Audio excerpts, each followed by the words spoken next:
It was like a mystery, like a monster. Now all of a sudden it is killing people all over the world. I don't want to take anything home to my family.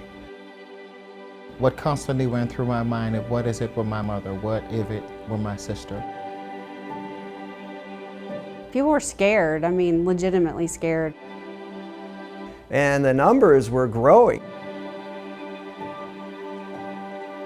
We really started to realize that COVID was not just going to be something that was going to affect our medical patients, but something that would also affect our trauma patients, and especially, we had to protect our trauma staff. Dr. Coopwood immediately assembled a team of people And started making a plan before we ever even needed a plan.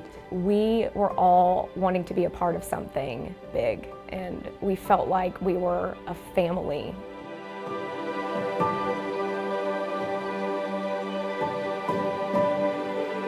All non-essential employees were asked to work from home. We were told to wear a mask, and then we were told to wear face shields. Visitation stopped almost immediately.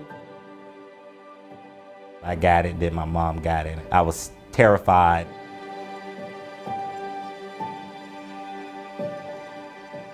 I had tons of therapists going out due to COVID-related illnesses, a bunch of patients being admitted that were COVID positive. We made the decision to have my children stay with my parents, and that went on for 5 months. It was interesting for trauma season that, not only were we dealing with COVID, but this was the busiest year we've ever had. But we were also resilient in knowing that we had a job to do and that we must get it done. For a little while I cried on the way home from work every day, and then eventually I was crying on the way to work and on the way home, and at work I tried to stay busy and not think about it too much.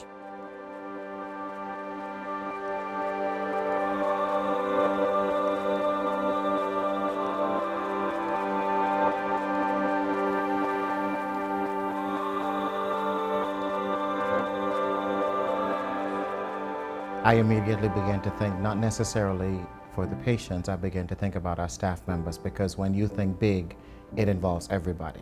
It was really just trying to figure out the best way to continue to do what we do best, and that's serve our patients. I did not have to ask anyone to work in there. I had volunteers. We were adapting to our new norm.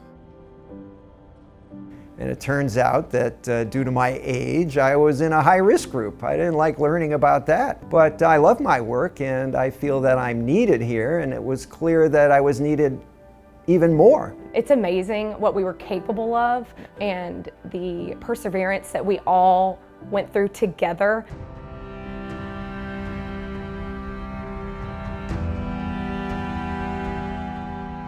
In totality, there were 23 persons that I came in contact with that lost someone. A husband, a wife, a grandfather.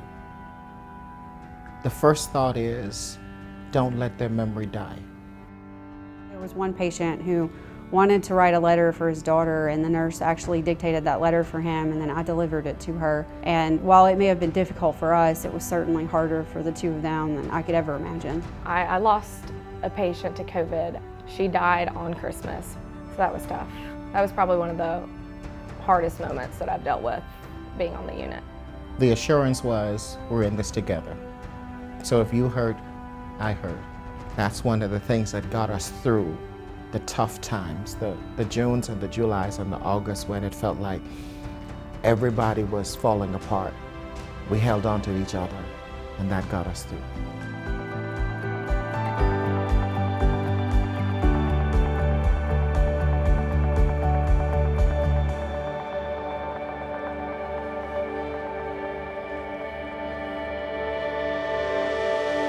Yeah, the vaccine story, I think, is a miracle. It was amazing to be one of the first people to get the vaccine, because you feel grateful that you've gotten it before you were affected.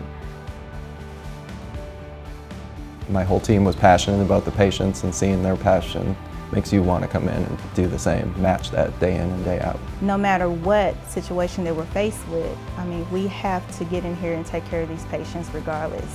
That's what kept me coming here. I knew that I had a job to do. I knew that I wanted to see patients, whether they were COVID positive or not. get better and transition back to home. The trauma patients are still taken care of.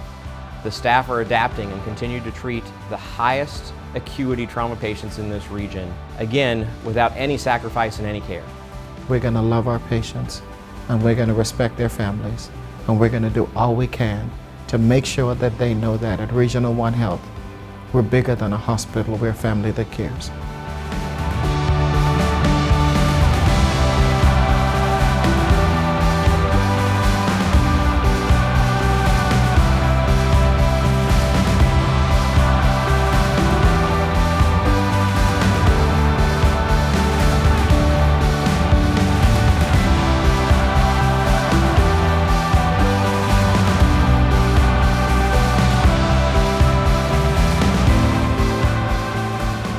I am Regional One Health proud.